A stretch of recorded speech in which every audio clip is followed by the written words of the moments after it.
Olá, é um prazer recebê-la aqui, professora Lúcia Helena. E, inicialmente, eu queria dizer que o bem que mora em mim saúda o bem que mora em você. Muito obrigada. É uma bela forma de se cumprimentar, Robson. Eu Pois também é, gosto de professor. uma outra que diz: eu te vejo, nós nos vemos. Somos dois seres humanos buscando coisas em comum. Então, professora, inicialmente eu queria que, para quem ainda não conhece, eu queria que a senhora explicasse um pouquinho como é a ação da Nova Acrópole, né? Ela que já está com um crescimento muito significativo, alcançando um número cada vez maior de pessoas e levando uma mensagem transformadora. Eu queria que a senhora explicasse, para quem ainda não conhece, né, como é esse trabalho de vocês. Certo? Eu aconselho, inclusive, aqueles que queiram nos conhecer a nível internacional, entrarem no site www.acropolis.org, que lá vão ver um pouco do nosso alcance. Estamos em mais de 50 países no mundo, e só aqui no Brasil temos mais de 100 sedes. É um trabalho que começou em 1957, e a ideia era resgatar um pouco da filosofia, da maneira como ela era feita no período clássico. Se você pegar a literatura do período clássico, você vai ver que a maioria são manuais do bom viver, manuais da maneira correta de se viver humanamente bem. Não havia tanta conceitualização, não havia tanta abstração, eram conhecimentos voltados para que o homem pudesse praticar a arte de viver da maneira mais correta possível. Eram conselhos para o bom pai, para o bom cidadão, eram conselhos para a vida, para que ela se tornasse cada vez mais humana.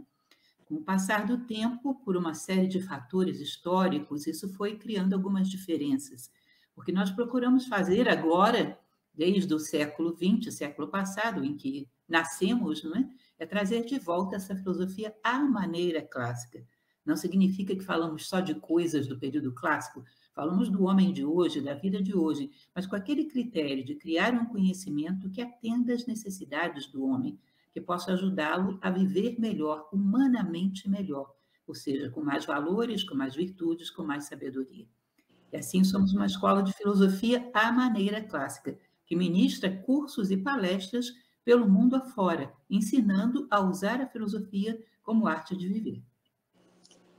Professora, nós assistimos no nosso tempo, né, uma crise existencial em grande escala, muitos jovens principalmente.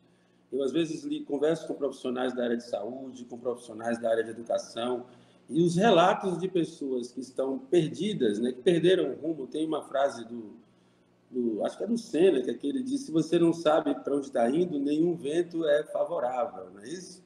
E aí, o que a senhora atribui a perda dessa identidade original? Porque essas pessoas que pensaram essas coisas lá atrás, elas não tinham as acessibilidades que nós temos, não tinham as ferramentas que nós temos, e somente observando o ambiente em torno delas, com as limitações tecnológicas que elas tinham, elas conseguiram chegar a pensamentos que se eternizaram e que são muito parecidos com o que a gente sofre hoje.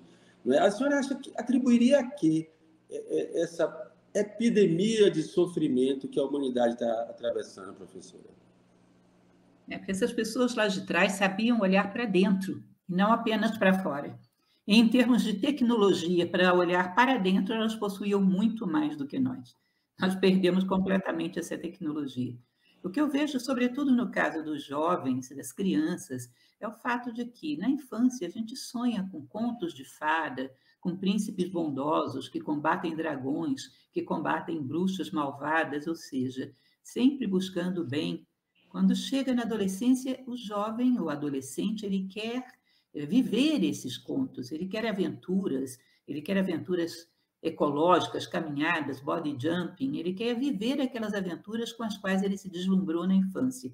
E, no entanto, quando chega à juventude, ele percebe que o mundo não tem absolutamente nada para lhe oferecer esse sentido idealístico de buscar o bem, de promover o bem, mas simplesmente uma sobrevivência com o menor esforço e o maior conforto possível. Logicamente que isso é frustrante. O que o mundo oferece perto da expectativa deles é muito frustrante. E muitos deles até já têm esse conforto, porque às vezes vem de famílias de classe média que já proporcionaram esse conforto. Não é nenhuma novidade para eles.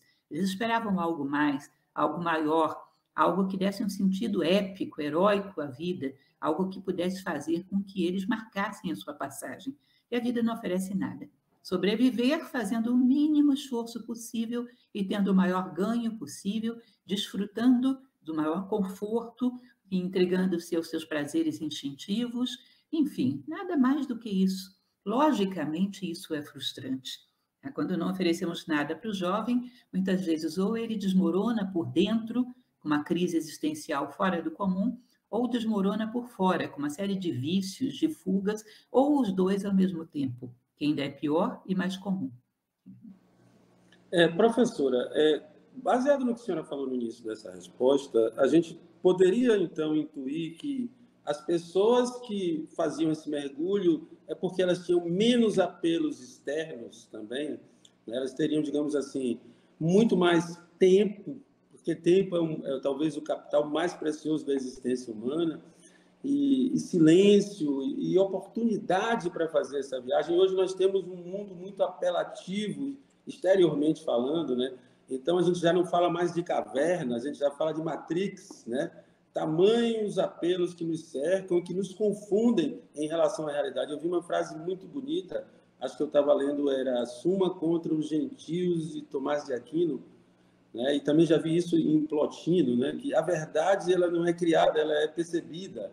Acho que já vi a senhora falar isso também. Me perdoe se eu estiver enganado. Ela está lá, você tem que percebê-la em camadas e não inventar uma verdade. A gente inventa muitas verdades, né? Então, essa pílula azul da Matrix, ela não seria uma coisa que atrai negativamente as pessoas para um labirinto e elas não se conectam com aquela fonte interior. Como sair dessa armadilha? Pergunta difícil, eu sei. Não, não é tão difícil, porque, na verdade, parte de um princípio de que são as circunstâncias que fazem o homem. E, do ponto de vista filosófico, é o contrário, é o homem que cria as circunstâncias. Nós temos dentro de nós uma capacidade, uma vontade, uma determinação que faz com que sejamos capazes de sermos fiéis aos nossos princípios, independente do meio. Se você for tomar esses homens lá no passado, na verdade, eles tinham menos tempo, porque com menos tecnologia é necessário muito mais trabalho para você sobreviver. A tecnologia economiza a quantidade de tempo que você investe na sobrevivência. Então, na verdade, a ideia é que sobra mais tempo no nosso momento histórico. Não depende dos apelos externos que você tenha, não depende da quantidade de trabalho que você tenha, depende da sede interior de respostas que a gente tenha. É algo que nasce de dentro para fora. Existe uma passagem muito bonita que eu sempre conto nas minhas palestras que disseram a Sócrates por que ele não transformava todos os 30 tiranos de Atenas em filósofos, simplesmente amarrando eles em cadeiras e falando para eles horas a fio. E Sócrates respondeu que a mãe dele, Fenaretes, era uma excelente parteira, mas ela jamais seria capaz de dar à luz a alguém que não estivesse grávido. E é exatamente isso. Quem não está grávido de verdade, quem não está grávido de respostas para a vida, quem não está grávido de filosofia, é muito difícil que alguém do lado de fora faça o parto. Tanto para bem quanto para mal. As circunstâncias são capazes de atrapalhar um bocado, mas de desenvolver no homem uma capacidade de compreensão do mundo e de si próprio, elas não são capazes, isso é um mérito individual. Platão dizia, chamava isso de homens de ouro. Se você observa, por exemplo, um anel de ouro, como esse que eu tenho no meu dedo, 30 anos no dedo de alguém, se fosse outro metal, ele já estaria completamente escurecido. Mas o ouro é tão fiel a si mesmo que nem a pele humana é capaz de adulterá-lo. Um homem de ouro é assim. As circunstâncias não são capazes de adulterá-lo. E o grande mérito do homem é ser de ouro, ainda que o meio seja de ferro, porque senão o mérito não é dele, é do meio. O mérito é que ele construa a si próprio independente do meio, que ele tenha essa força para se impor sobre o meio. Se já houve um homem na história que fez isso, significa que nós temos em nós essa possibilidade. E já houve vários homens na história que fizeram isso. Portanto, a condição humana contempla essa possibilidade de sermos construídos de dentro para fora. A pergunta é essa: a senhora não acha que hoje nós temos muito mais lâmpadas para atrair mariposas, assim, muito mais apelos e estímulos externos desviantes desta busca interior do que tínhamos? Olha, nós temos muitos apelos, mas com muito pouca variedade. Se você for considerar, por exemplo, uma vez eu fiz isso. Eu fui a um supermercado e havia 10 marcas de pasta dental diferentes. Eu imaginei, será que tem alguma diferença entre eles? Aí fui ler o nome do fabricante. Todas as 10 eram do mesmo fabricante. Ou seja, a diversidade é aparente. Quando você vai olhar lá atrás, o que está sendo oferecido é muito pouco, na verdade. É simplesmente uma distração para a vida, como a vida está muito tediosa, é uma distração para a vida que, em geral, trabalha com a dupla polaridade, que é sensualidade e violência. Se você for ver, a maior parte dos filmes que estão nos cinemas exploram essa dupla polaridade, sensualidade e violência. Ou seja, um entretenimento divertido, animado, para que a pessoa fuja da vida. Em geral, batendo em cima de apelos instintivos, de desejos instintivos não realizados. Ou seja, há muitas ofertas, mas a variedade real não existe. Quando você procura no meio do cinema um filme que te eleve a consciência e te faça ter uma reflexão sadia, você vai passar muito tempo procurando. Vai ser muito difícil encontrar alguma coisa assim, pelo menos dentro dos atuais. No passado temos algumas pérolas, né? Mas entre os atuais é muito raro. Então, no fundo, a gente não tem tantas ofertas assim. A gente tem muitas apresentações de uma mesma coisa, que é uma distração para a vida, que puxa os nossos apelos mais instintivos para nos distrair, reforçando aquilo que temos de mais inferior, de mais grosseiro. Violência e sensualidade, simplesmente isso. É muito raro que haja alguma oferta que se diferencie disso. Quando o homem satura da mera sobrevivência como sentido de vida, ele satura de todas essas coisas de uma vez só, como um bloco, porque elas não são tão diferentes assim. Elas são bem parecidas, na verdade. Quando ele tem necessidade de algo maior e melhor, ele se vê, na verdade, num deserto de apelos externos. Muito poucos bons filmes, muito poucos bons livros atuais, muito pouca coisa que realmente lhe ofereça uma reflexão sadia que possa ajudá-lo a crescer. Professora, a gente nota, voltando àquela questão da verdade percebida e não inventada, né? Ela não pode ser inventada. A gente nota um movimento organizado em muitos lugares de preconceito em relação a essa filosofia clássica, né? Principalmente em meios acadêmicos e meios midiáticos, como se fossem coisas superadas, e tem aqueles filósofos pós-modernos da discussão da pauta de comportamento, e isso não causa prejuízo à desconexão com essas fontes primeiras, né, que fizeram a base, o pilar da nossa sociedade? Olha, na verdade, nós acreditamos em Nova Acrópole que a filosofia, a maneira clássica, é fundamental.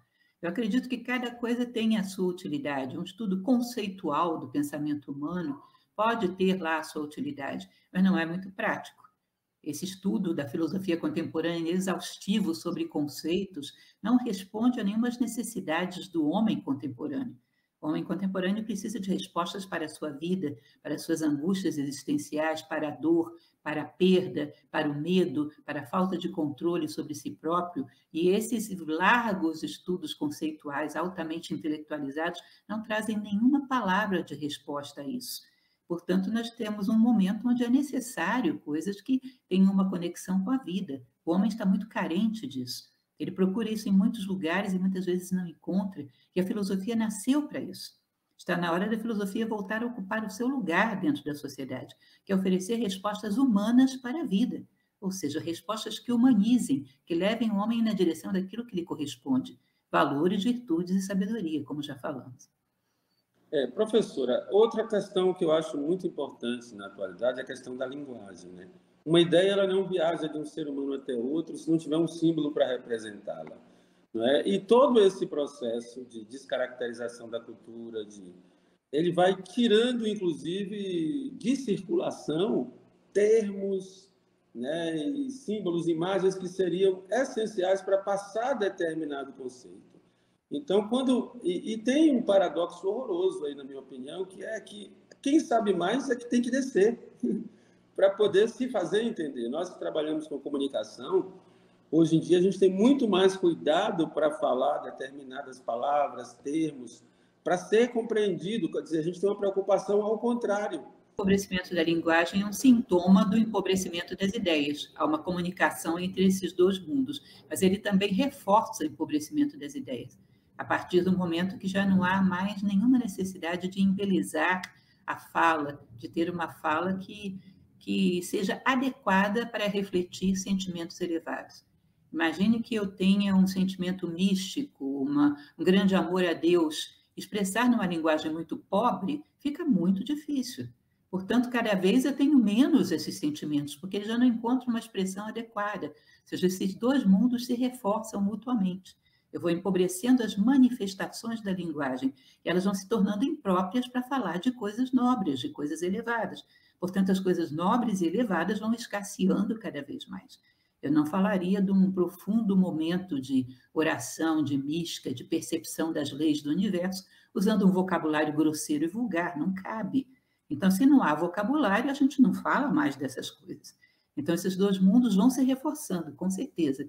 Mas eu acho que o pontapé inicial realmente são as ideias que são cada vez mais pobres, pobres demais. Se pararmos para imaginar em que pensamos no dia de hoje, no dia de ontem, são simplesmente pensamentos utilitários voltados, de maneira egoísta, a tirar mais vantagens pessoais da vida. Ou seja, isso é cada vez mais redutivo, não sai praticamente disso. Então, logicamente, não precisa de muito vocabulário para você expressar ideias tão pobres. Então, as duas coisas vão se retroalimentando. Com certeza, a linguagem pobre é um sintoma de uma sociedade que tem ideias pobres.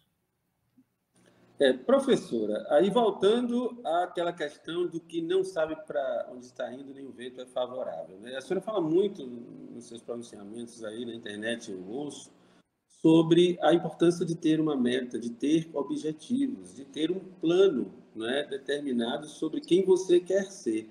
Né? Tem aquela coisa dos estoicos, né? Decida quem você quer ser e todo dia faça alguma coisa para atingir aquilo que você quer ser. E a gente não vê as pessoas muito mais fazendo isso, né?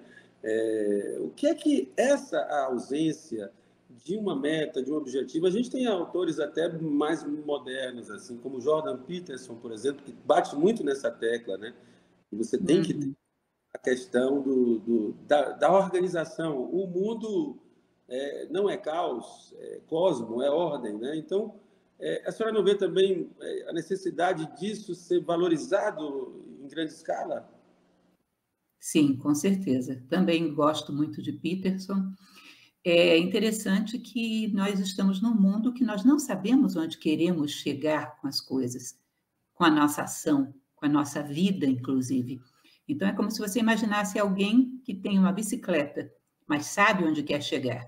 Ele vai ali andando e arrebenta a correia, ele remenda, ele vai, ele chegará a esse objetivo algum dia. É alguém que tem um Porsche, mas não sabe onde quer chegar. Ele vai ficar com seu Porsche dando voltas em volta do mesmo quarteirão e não irá a lugar nenhum. Não adianta desenvolver só meios, só tecnologia, quando nós não sabemos aonde queremos chegar. E, de fato, hoje não há essa colocação. O que você quer ser quando tudo isso chegar no final? Teria que ser uma colocação feita na educação do ser humano desde os momentos mais iniciais. Qualquer um que faz um trabalho imagina o que ele será quando estiver pronto. Quando a gente vai construir uma casa, chama o arquiteto e desenha a planta da casa pronta, para saber o que fazer hoje. Para saber o que construir hoje, eu tenho que ter a planta da casa pronta. Ou seja, qual é meu ideal? Qual é meu propósito? Que tipo de ser humano eu quero ser quando tudo isso tiver chegado ao fim? Quando eu estiver ali diante da morte, que tipo de ser humano eu quero ter construído em mim mesmo? O que eu quero ter feito pelas pessoas à minha volta? O que eu quero ter feito pelo mundo? Porque, saibamos ou não, dentro de todo ser humano existe uma sede por fazer diferença, por não viver em vão, por deixar o mundo um pouquinho melhor do que aquele que ele encontrou, por sair do mundo um pouquinho maior do que ele era quando chegou, por beneficiar as pessoas que passaram pela sua vida. Essa sede existe dentro de nós. Muitas vezes não damos a ela a oportunidade de chegar ao mundo, não demos voz a essa sede. Então ela fica pressionando dentro de nós e é uma causa de muito sofrimento, sem que a gente entenda por que está sofrendo. É como uma mulher que está grávida e não quer deixar o bebê vir à luz. Está tentando evitar que alguma coisa vital, alguma coisa bela nasça a partir dela. Nós temos dentro de nós essa necessidade de não viver em vão, de ser fator de soma. E ao abafarmos isso, isso nos pressiona desde dentro. É uma causa de muita infelicidade. E ficamos que nem o Porsche, rodando em torno do quarteirão, com muitos elementos culturais, com muitos meios materiais, mas rodando em torno do quarteirão. Ninguém sabe onde quer chegar com tudo isso.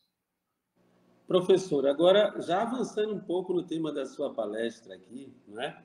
O que está acima é como o que está embaixo, é mais ou menos isso, né? A importância de uma dimensão espiritual para o ser humano, né? Eu vi recentemente uma leitura de Rafael Cifuentes, que é um estudioso um católico, estudioso do cristianismo, que ele dizia o seguinte: pense numa viagem, você vai no navio, enquanto você está na viagem, você vai se preocupar com mantimento, em puxa corda, puxa âncora, desce âncora. Mas quando você desembarcar, você tem que pensar que você tem que ter acumulado nessa viagem tudo aquilo que você pode levar do navio. E é isso que vai valer.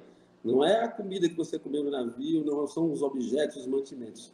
É o aprendizado da viagem que você vai poder descer no porto, que sabe-se lá qual é, mas a gente tem ideia, né? É que vai lhe fazer crescer, né? E aí a gente vê muita gente, inclusive, combatendo a necessidade dessa dimensão, inclusive pensadores respeitados aí do século XX, meados do século XX, combatendo essa necessidade como se fosse uma ilusão infantil ou coisa parecida, né? Como é que a senhora observa esse ponto de vista aí?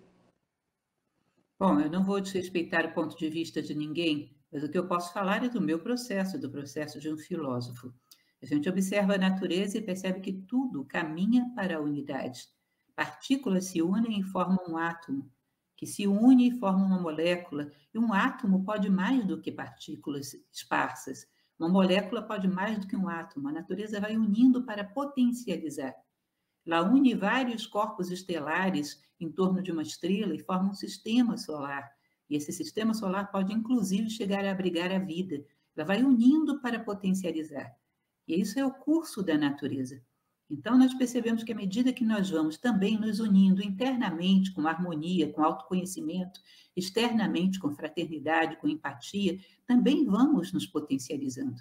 E qual será o ponto final de tudo isso, se não uma grande união, o uno, como dizia Pitágoras, de onde tudo parte do um e tudo volta a ele. É a década pitagórica, né? Tudo sai do zero, vai para o um, e depois no 10 tudo volta ao 1 e volta ao 0, é reabsorvido.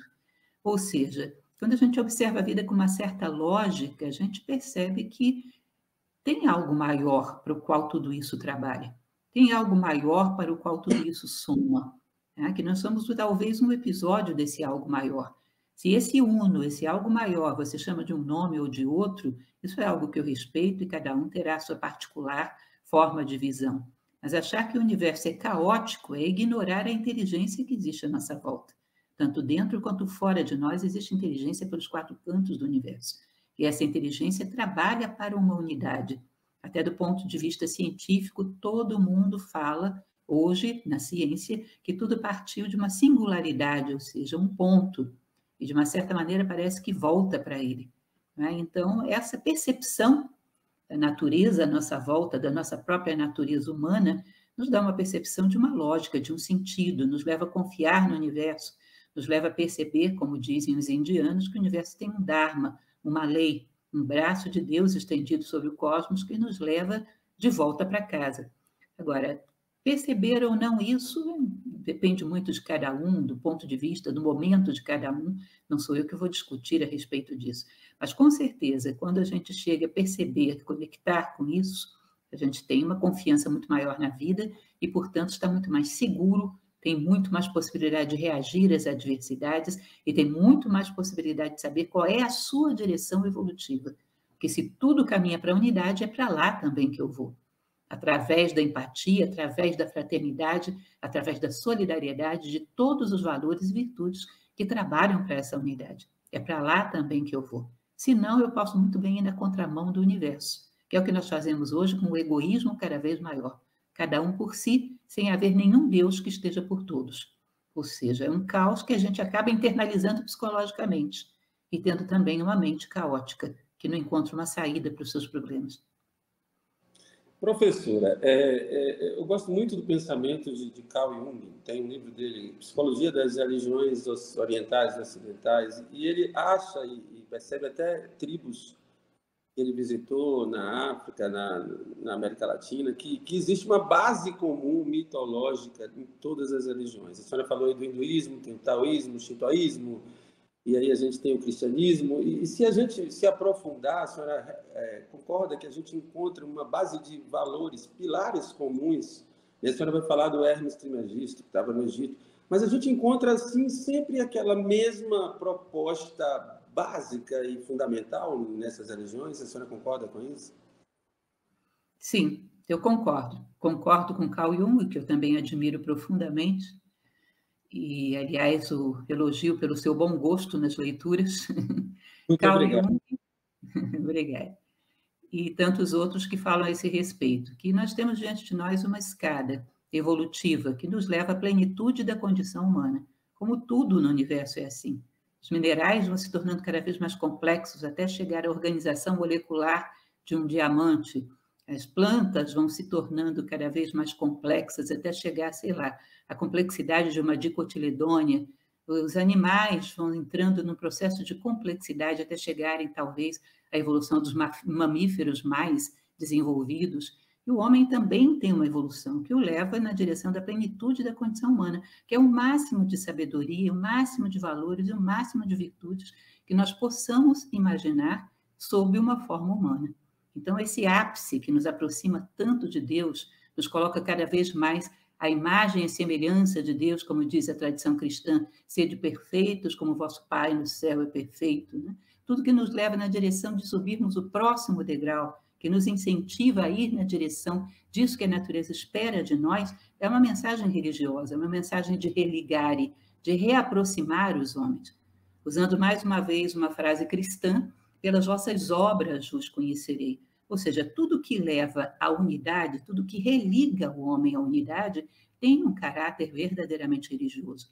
Tudo aquilo que separa, que secciona, ou seja, que divide, que arrasta para baixo, se secciona, é uma seita, que vem exatamente disso, de sectare, seccionar, partir.